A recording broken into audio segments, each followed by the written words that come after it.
What's up guys, this is Cher talking, welcome back to my channel. On today's video I bring you news for months in SaGa where UniverSe. They just announced double banners, and those are pretty important banners that they already released information. The first one has Julian, he's a counter specialist, but there's also 4 other styles for a total of 5 related to Romancing Saga 3. I believe this will be just a 5% banner with no off banners, so pretty good value based on having just featured styles. I will be talking about them all in this video, and then on the next video I'll be talking about Romancing Festival Leon banner. Leon and Enya got super buffed while the other 2 units were just released as they are, but they are also interesting. They are also announcing Memories of Encounters, a new event that will give you a free 5,000 gens alongside some SS equipments. Pretty nice, and as soon as we finish Conquest we can move forward. Right, so now let's move to Reddit. We have a post here made by Audi Normal with information by Hands 43, and all the characters got some types of buffs, although some were just status. First one is Julian. He gives a name to the banner, and oh my god, they just didn't increase his STR much. It's just 105, but he scales super well. He has 108% endurance and will, so it's not as high as Victor, for example, or even Noel. And the other status won't matter too much, besides charisma being pretty high. He will self-heal well. And on start of battle, he grants himself this right posture that will enter a down stance and then apply stealth stance on all the other characters. That's actually pretty interesting. That will allow him to get more attack, and he will use it on Rising Phoenix EX formation or the Rising King formation, especially Rising King, because he buffs STR as well, but depends on the content. If the enemy sometimes has hybrid attacks or has ailments, you may still prefer to go with Rising Phoenix EX. Then he starts the fight with 13 BP, and when he receives a direct attack, he would reduce the damage taken and counter with Starry Rush. And I will explain what Starry Rush is, and also when he is attacked, he will recover 1 BP to keep trying to use that attack more often. When he's attacking, he will also grant himself a defense boost of medium effect. JP says it decreases damage taken by 20% and lasts for 2 turns, so it will stack. He will also buff his endurance and everyone else's as well. That's when he's attacking. When it's being attacked, he will grant himself an attack boost that will increase his damage potential by 20%. Since he counters, he's gonna stack this many times. And then he also counters. When he counters, he's also attacking. Besides, when he attacks, he will buff STR of everyone as well. The values for the endurance and STR buffs are 15%. The more he gets attacked, the stronger your defenses will be, the stronger your STR and damage will be as well. So he scales well when bringing people that will buff his STR already, like Muse, Noel's daughter. And he replaces totally Golden Ball in a sense, because Golden Ball has a similar mechanic where she was just buffing endurance. Now he also buffs endurance of the party, but he will counter. More about that in a few. He also increases damage potential for as long as all allies are alive by 30%. Also, if he resists damage taken, he will reduce damage taken by 40, and by the end of a turn he recovers 1 BP. So there's a lot of different things here. He will stack defense boosts by attacking. He will at least always resist damage if you equip him accordingly, and reduce damage via that as well. So, what is Starry Rush Plus? It's a 7 BP attack that hits between 2 to 4 times, and it's slash and pierce. He's gonna cover for those 2 elements. And he then has a 10% chance, that's right, only 10% chance to increase all attributes by up to 25% when used as an active skill, but 15% when used as a passive, because it's rank 1. For each attack, so 10% for STR buff, 10% for endurance buff, 10% for will buff. So you will see lots of values popping up on the screen, but it's not so easy to see or even to get what you want. But eventually he gets something, and well, if he hits 4 times, you're gonna see a lot of things popping up. So there's some RNG involved, but even if you don't consider the RNG involved, he is already buffing endurance and STR of everyone. He's already buffing his defense and attack as well. Now the second skill is a 12 BP triple S attack that has Slash and Pierce that grants himself an HP recover by the end of a turn. That's for the start of a fight, you can use this. Lasts for 5 turns, you can even stack if you want. It helps if the enemy is doing too much damage to Julian, but he does not take that much. Then the third one is a 13 BP attack that also has triple S power, but it's an AoE slash attack that can only be used at one time per battle, and it will grant him a defense up that decreases damage taken by 20% for the whole fight. So, you can open with either. If you want more defense, you can open with the third attack. If you want a better region, you can use this, but this guy here is effectively a very strong counter, and people use him on Spiral Corridor in some specific challenges. Because he affects the party, it's like probably the best counter unit we will have for a while.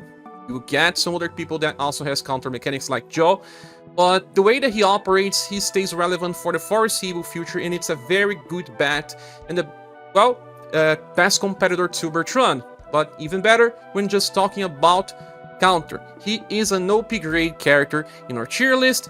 Although you may not see so strong now, he will be proved to be useful in the future.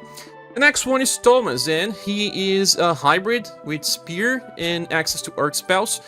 Just 105 STR and intelligence, those are very old values. And he does have just average agility and will with just okay endurance. Nothing else stands out. He starts the fight with 13 BP, and when he attacks with AoE attacks, he will follow up with Tremor Plus. That's a C power attack with earth damage that is blunt. If he uses a single target attack, he would then follow up with Heavy Pike. Heavy Pike is a single target attack that recovers HP by around 1.2k. So, at least it does help him survive if you are using him for a boss fight. But for farming, he will always follow up with Tremor. We will talk more about that later. Also, AoE damage attack increases by 40%. Also, when single target attacks, he grants himself a defense boost that decreases damage taken by 15%, lasts for 2 turns and stacks. He also recovers 1 BP. So you will have 2 different fronts here. You can use him for farming or on boss fights you want defense. Then when equipping a spear, he increases damage by 30% and damage taken will also be reduced by 30% at all times though. For our skills, we have one that has 2 BP cost with C power. It's single target with blunt and pierce, and it's a spell. Then when attack lands, has a chance to stun and a chance to debuff the endurance and agility of an enemy. That's nice. I guess he works well for Kaczynski in the future challenges. Debuffing endurance and agility is not really a good combo, to be honest, because well, agility is affected by martial arts damage, but if you want to evade spells now, it's pretty hard to. So, well, at least it's pretty cheap, just 2 BP, and he will always follow up with Heavy Pike that has B power, so when you consider both attacks, you are getting something good.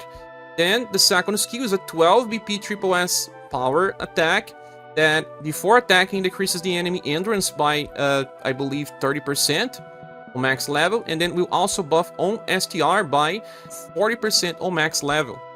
Because it's 12 VP, I don't think that is a very awesome combination, but even then, at least one good thing, he will always debuff the enemy. It's not related to RNG or his intelligence, like the skill number 1 that has just a chance to debuff.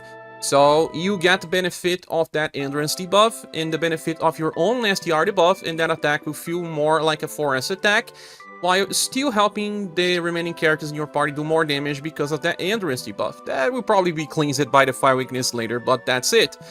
Then skill number 3 is a 13 BP S power AoE attack. That's a spell based on earth damage. That is just too strong, but then it will be followed up by 3 more plus. So for events where you have many enemies, this is gonna be awesome, but then he doesn't have a follow-up. Still, he's gonna be very strong for wave 1. And then if there's just an enemy on the second wave, he can just use his single target cycle. I could say that it's a powerful explosive damage, but even then it's not something that we will be using too much because it's just for 1 wave. And if you want to use him for a single target, he just works, but it's nothing really stellar. This character here will receive an SS plus grade because we don't have that many spear users and he works for Remembrance, but he's not really special. Moving on for X Ellen, we have, well, 125 STR, that's nice, but always low endurance, Ellen, please fix that. Will is 93%, that's much better because it affects ailment chances, and agility is 102%. All the other status won't matter too much. When a battle starts, she gets 13 BP, you can see here by the combination of 2 passives, and when she lands an attack, she gets another BP. When she uses a direct attack, she has a 50% chance to grant a defense boost to all allies. That will decrease damage taken by 15%. That's a different value, just like Minstrel. I was hoping they would change this to be a guarantee. Then when she uses an indirect attack, she has a 50% chance to grant an attack boost that will increase damage potential for them all by 10% only, and that lasts for 2 turns, can stack just like the other attack. But she does have both indirect and direct attacks, and sometimes she will actually be using indirect attacks if you want to use her as she is. But if you want to use her as inheritance from her past style, you most likely be using direct attacks. Well, she works for both. Also 30% damage increase when equipping axes, and reduces damage taken by 30% as well. As you can see, there's some interesting BP generation with the character, but in her past style she has a skill that adds BP by the end of a turn, something that will make this one even better. Skill number 1 grants herself a follow-up with Yo-Yo Plus for 4 turns, and she recovers 4 BP. Yo-Yo Plus, it's a skill with 2 hits of low power that buffs STR, so she scales super well, and use this once. You can even use it more than once if you want, and then when you attack, you're gonna get more damage. The only problem is that because Yo-Yo Plus will be on rank 1, that's what I believe, it will only buff STR by 15% by each hit. It's 2 hits, so you could say that this is very similar to Chooser method of attacking, but the skill itself does not do damage. You use this and then you use something else in order to do damage in the next turn and follow up with Yo-Yo Plus. Like the second skill, it's just 6 BP, and she has C power, attacking 2 times. When the attack lands, there's a chance to debuff the enemy endurance by up to 15%. Her intelligence is just very bad, it will hardly work. Then she also has this 13 BP attack that attacks randomly 3 times with B power. That's very strong, much similar to Death Banner together with Sudowing. Remember that one from Netherworld? Netherworld's Sight has 3 hits as well with B power. But she just gives attack boost of small effect for 1 turn for each attack. So each new hit deals more damage. But it's too costly. It will feel like a high-end 4S power attack though. That will be easier to use if you are using her past style as inheritance to get more BP so that she has more to charge. But the character itself will work as a damage dealer for Axe Remembrance. At least she has damage reduction, and she does have this way to keep attacking with chase attacks. So based on just that, I would say that this Ellen deserves a triple S grade, because she can help the party survive better via defense boost, and we barely have support for Axe users. So much better than expected, but could be better even then. Now we have Sarah, and she is a bow user that is also sort of a made for boss fights, but good enough will, low endurance like most bow users, and dexterity could be much better than just 108%. The first passive is Scroom Guard. That's right, as long as everyone is alive, damage taken will be reduced by 20%. She also has an extra effect: if she gets killed, that she will recover the HP of everyone else, but won't revive.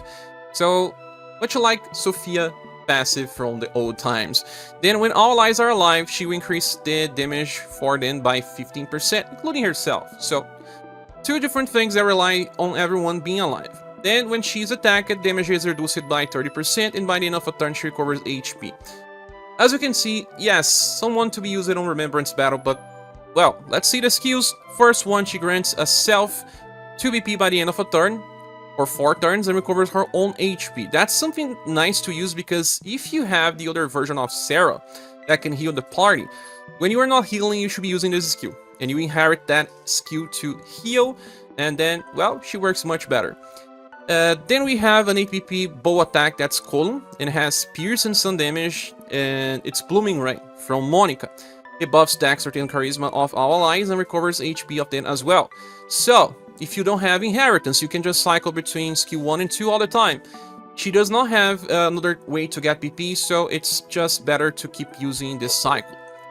Then the third one is a 13 BP attack that is also fast, that attacks randomly between 2 to 4 times and grants an attack boost of small effect, lasts for just 1 turn to all allies for each attack. That's a desperation move, and well, 13 BP and between 2 or 4 hits means that in the end you have an average of 3. That's the same cost of Ellen, but you are playing with luck. I don't think it's a very good attack. I will only be using this just before I have to kill a boss, but I prefer to keep using that column Piercing Sun attack to buff Dexter and Charisma of all allies. And like I said, she's made for Remembrance. No one is gonna use this character here besides. And if you're having difficulty, she's another character that will help. Especially if you already have Liz and Labelle, you are pretty set for the future. She's a character that just works as it is, good for Remembrance, but not good enough to guarantee her a triple S grade, since there are replacements. I think she will only receive an SS+. Then we have Leonid. This guy here also didn't get much bigger status because he isn't hybrid. He needs STR, Agility, and Intelligence, because he can cast Shadow spells. His will is okay, but Endurance is a little bad. He does not need Dexterity though. So, on the turn begins, he enters a stealth stance, so you can see that he doesn't like to get attacked. And then all other allies, other than himself, if they are attacked, he will get an attack boost that increases damage potential by 10%, lasts for 2 turns in stack, and he also gets a defense boost that decreases damage taken by 15% if I'm not mistaken, and it just lasts for 1 turn though. So if someone else is attacking and the boss attacks multiple times, okay, he's gonna get stronger and reduce damage taken, but only after the first hit. Then when he is attacking, he recovers 1 BP. That's very good because of what he does. On a normal attack, he follows up with Weakness Plus and also Black Pearl. The first attack has deep power, and it's both Shadow, Damage, and Debuff. Yeah, tries to debuff 2 different things, STR and Endurance. And then Black Pearl is a skill with Blunt and Shadow damage that hits 2 times with E power. You could say that it's close to A power as a final damage.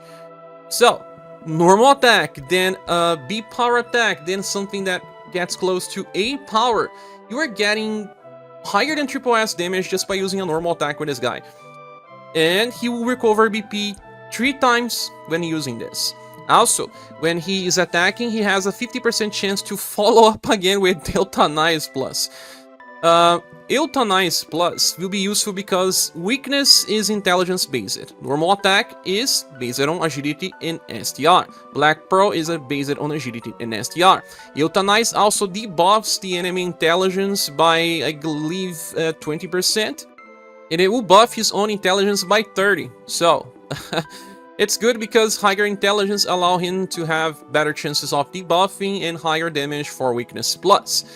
50% chance is not bad, and you may just want to use his normal attack sometimes to have a chance of 4 hits. I mean, actually 5 if you count for Black Pearl being 2. Then he has Intrinsic 4 that gives him 20% damage increase at all times, reduces damage taken by 40% when resisting, and 37% chance to evade when resisting. Then skill number 1 is a 3BP MR support that can only be used once per battle, grants himself a heat up of extreme effect that increases damage potential by 30% for the whole fight, will recover his HP by around 1.2k, will grant all other allies other than himself a regen, 25% chance to recover their own HP, and also 1 BP. So, the HP recover is not bad, it's like 1.2k, it's small effect, not very small. It's not reliable because it's just 25% chance, but it's a very interesting passive to have for free. But then all other allies, other than himself, suffer 10% of recoil damage just that moment when he casts. It's not a big problem, especially if you're using this on turn 1, you will recover later. And so, the extra BP chance of getting, it's just 25%, but I believe it's good enough. Then the second one is a double S power attack that increases the enemy intelligence by up to 30% on max level, and will buff his own intelligence by 40%. That's Euthanize Plus, the same skill that he uses as a 50% chance to chase. And then it's super important to use this in specific fights where enemies buff too much their own intelligence, but he's not that type of character that removes buffs from enemies. So if you use too much, enemy will just trigger the 5 weakness, and he does have a lot of BP generation via his chases.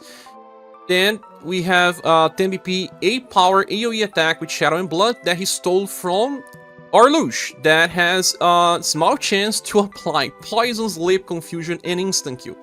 And that's awesome because it works for Carmine, it works for Wuhan, and it also works for Siegfried. So a character that will work for Remembrance for 3 different elements, and for people that are newcomers, this helps a lot. You don't need to collect many different characters just to work with the gimmicks. I do believe that this guy is pretty strong. I will give him a triple S grade. He has lots of good damage just by using attacks, and gets stronger via other people in the party. And this passive that is sent to the people, it's not even game breaking or anything, it's just good to have. But okay, so this banner has 5 different units, and like I said, the best one here is Julian. And no one else is a must-have, I must say. If you get Thomas, he's just usable for Remembrance. If you get Ellen, she's very strong for Remembrance in a weapon type that we lack.